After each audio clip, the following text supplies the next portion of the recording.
Evet, öncelikle Dünya Çalışan Gazeteciler Günü münasebetiyle bütün gazeteci arkadaşların bu gününü tebrik eder, kutlarım.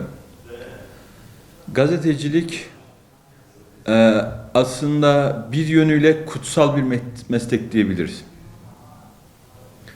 Çünkü peygamberlerin belki üstlendiği rolün bir cüzünü, küçük bir cüzünü oluşturan bir yön. Kur'an'da mesela haber sitesi, haber suresi var. En-Nebe suresi. Doğru haber vermek. En-Nebe haber demek. Bu birçok dünyada, Arap dünyasında kanalların ismi En-Nebe. Enba. Haber ajanslara da enba diyorlar mesela. Haberler diye. Bu anla baktığımızda doğru habercilik, objektif habercilik insanlık için mühim olaylardan bir tanesi. Çünkü insanlar gazetecilerin verdiği haber çerçevesinde hem gününü hem bugünü hem geleceği anlayabilecek bir potansiyele sahip olabiliyor. Eğer siz doğru haberi vermezseniz insanların zihni o şekilde şekillenir. O doğru olmayan haber çerçevesinde şekillenecek. Maalesef İslam dünyasında ve Arap dünyasında gazetecilik Napolyon'la birlikte başladığı için genelde bir propaganda aracı olarak başladı ve bugüne kadar da hala bu coğrafyada gazeteci bir propaganda aracı olarak devam ediyor. Her ne kadar tek tük, aydın, entelektüel, mütefekkir çıkıp bunun dışında bir yol izlemiş olsa bile Kahire ekseriyetine baktığımızda bu coğrafyada medyanın hala propaganda aracı olarak işlediğini, çünkü birçok gazetenin arkasında hala Almanya, Fransa, Amerika, İngiltere'nin olduğunu, sponsor olduğunu görüyoruz. Bu ciddi sonuçlardan bir tanesi. Bizim cesur gazeteciler için olayı olduğu gibi aktaran, objektif davranan ve insanlara yorumunu insanlara bırakacak gazetecilere ihtiyacımız var. Çünkü aydın entelektüel yorumlar onu ama gazeteci olayı olduğu gibi aktarmalı. Bu coğrafyada olup bitenleri eğer bu görevini ifa etmezse, hadi diyelim bazen siyasi olaylarda bir baskı sinici siyasi olaylara kendi görüşünü aktarabilir ama bari insanlığı ilgilendiren konularda kendi gerçek görevlerini ifa etmeleri gerekiyor. Batı, özellikle Doğu toplumu, mesela örneğin bu coğrafyada sevmediği bir lider, bir toplum olduğu zaman onun aleyhine her türlü haberi yapar. Diyelim bir dönemler BBC Afrika liderlerine karşı bunlar insan eti yiyor diye haberler yapıyorlardı. Halbuki hiçbir insan eti yemiyordu. Fakat Afrikalı demek onlar için zenci demek, insan eti yiyen demekti.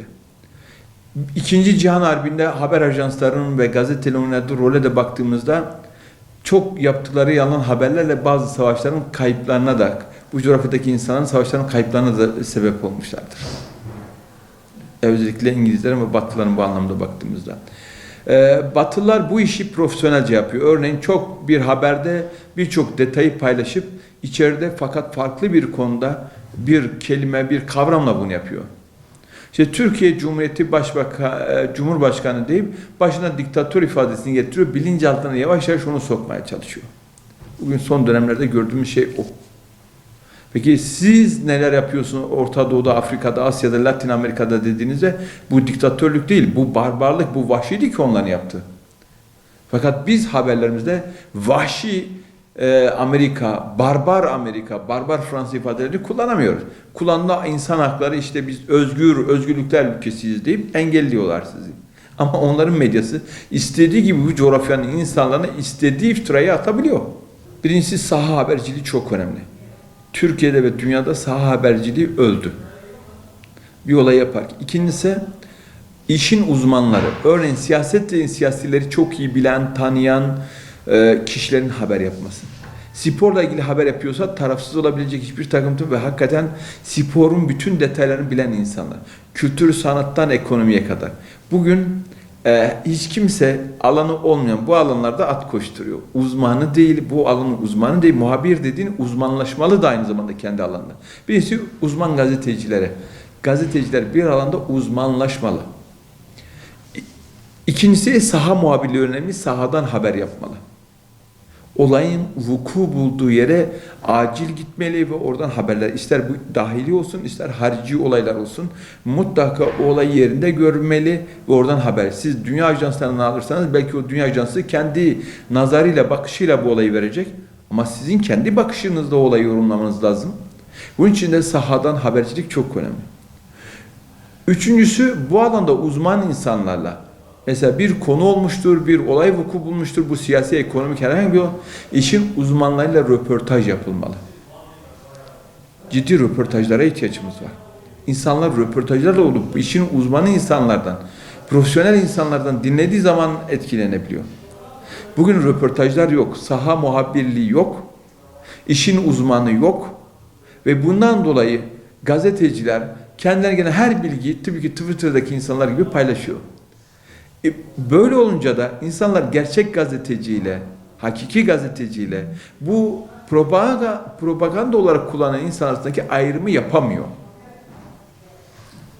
Ve sıkıntı burada. Bence tekrar güçlü gazeteciliğin eski kuvvetine kavuştu. Çünkü 4. kuvvet medya olarak adlandırıyoruz bunu. Bu alanın tekrar kavi olması için, güçlü olabilmesi için bu alanda uzman insanlara ihtiyacımız var. Ben Türkiye'de, dünyada da sahada çalışan gazeteci, saha gazetecilerin çoğunun hak ettiği değeri bulduğunu düşünmüyorum. Bu Türkiye'de de böyle, dünyanın birçok yerinde de öyle. Onun için gazeteci artık saha muhabirinin ölmesinin ana sebeplerinden bir tanesi bu. Çünkü gazete sahip çıkmıyor, gerekli anlamda maddi destek görmüyor, hareket alanı dar. Bu vahim konulardan bir tanesi. Bundan dolayı saha muhabirliği çok mühim. Fakat Türkiye'de ve dünyada saha muhabirliği artık önemsenmiyor. Vahim durumlardan bir tanesi de bu bence. Çünkü saha muhabirliği can güvenli olması gerekiyor, her türlü desteğin yanında olması gerekiyor. Fakat maalesef bugün saha muhabirlerin bu anlamda bir desteği nakıs, eksik. Bundan dolayı bunun güçlenmesi lazım. Bu gazete, medya için çok utanç verici bir şey bence. Medyanın tekrar güçlü olabilmesi için, tekrar eski günlerine, o ihtişamlı, çünkü bakıyorsunuz 1920'lerde, 1900'ların başında gazeteci çok etkin, işin uzmanları var, entelektüel aydınlar var, gazetecilerden entelektüel aydınlar çıkıyordu. Maalesef şimdi gazete, medya dünyasında artık entelektüel kaymadı, aydın kalmadı. Tabii ben şuna inanıyorum, her entelektüel gazetecidir ama her gazeteci entelektüel demek değildir bu.